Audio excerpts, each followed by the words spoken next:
మనిద్దరి మధ్యలో ఏ జన్మలో ఏ తీరని రుణం ఉందో, మరెందుకు ఇంతలో ఈ బంధనం ఇన్నింతలు పెరిగిందో.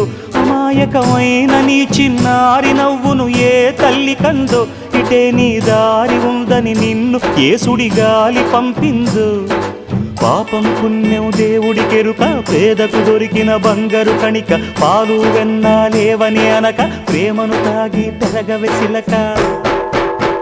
వలేసే పాడు లోకం కంటపడక ఉండు నాయనక, ఇలా నా గుండెలోనే గువ్వల కొలు ఉండిపోయింక. ఇటేపొస్తే ఎమున్నైనా నిలేస్తానే, మరింక ఏ కీడు నీ వంక రాలే.